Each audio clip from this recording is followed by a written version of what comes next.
Drama serial रहमत के एनोलिक्स में हम देखेंगे कि जब मिनाल आके अपने बाप से पूछी है कि आप इतने ज्यादा परेशान क्यों नजर आ रहे हैं, क्या हुआ, खैर तो है ना, बारी तो ठीक है ना। तो सुनते साथ ही मिनाल का बाप कहता है कि बारी का तो नहीं कुछ पता, इतनी रात हो गई है और कभी ऐसा नहीं हुआ कि वो घर ना आया हो और फोन भी बन जा रहा है, मुझे तो न जाने कैसे वसवसे आ रहे हैं दिल में। ये सुनते साथ ही मिनाल कहती है कि आप क्यों परेशान हो रहे हैं, रुके मैं परीक्षा से पूछती हूँ, हो सकता है कि उसकी लास्ट टाइम कोई बात हुई हो या फिर बारी उससे मिला हो। और हाँ, मैं आपको बताऊं, मेरी तो बहुत टाइम हो गई बात नहीं हुई। ये सुनते साथ ही बारी का बाप कहते हैं कि परीक्षा उससे कभी भी राब्ता नहीं रखेगी। अब ये सुनते साथ ही मिनाल कहते हैं कि क्या मतलब क्यों नहीं रखेगी, आप तो रिश्ता लेके जाने लगे थे ना। तो ये सुनते साथ ही बारी का बाप कहता है कि उसने साफ इनकार कर दिया है। ये सुनते साथ ही मिनाल कहती है कि उसने इनकार कर दिया या फिर आपने ताया के फोर्स करने पे ही उसे मना किया है। दूसरे सीन में आप देखेंगे कि उधर जब परीक्षा की दादी कहती है आलम से कि आलम बेटा, तुमने बहुत पैसा लगा लिया अपने दोनों बेटों पे, आज मैं तुम्हें ये कहूंगी कि तुम थोड़ा सा खर्चा जुबिया की तालीम का भी उठा लो। तो ये सुनते साथ ही बीच में बोल पड़ती है रुमैसा और कहती है कि अम्मा जान कैसी बातें कर रही हैं आप,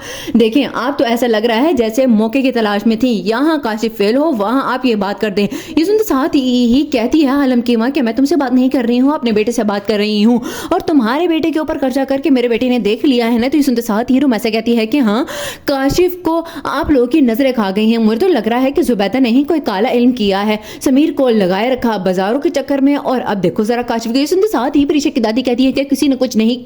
किया है, बल्कि तुम इस बात को मान लो कि तुम्हारे बच्चे ही नखटू हैं। लास्ट सीन में हम देखेंगे कि उधर जब जुहेब की माँ कहती है जुहेब की बहन से कि ये सब कुछ क्या है रमशा, तुम मेरे पास क्यों ये रखवा रही हो गोल्ड, अगर ये जुहेब के हाथ चढ़ गया तो ये सुनते साथ ही कहती है जुहेब की बहन के आप ये भी तो देखें ना कि अगर ये सब कुछ मेरे शोहर ने देख लिया तो फिर कैसे होगा, मैं किसी भी सूरत में इसे नहीं रखूंगी अपने घर। तो ये सुनते साथ ही कहती है जुहेब की माँ कि लेकिन ये गोल्ड तुम्हें इस तरह गायब करने का सोचना ही नहीं चाहिए था, मुझे तो लगता है कि अनकरीब हम दोनों ही फंस जाएंगे बुरी तरह।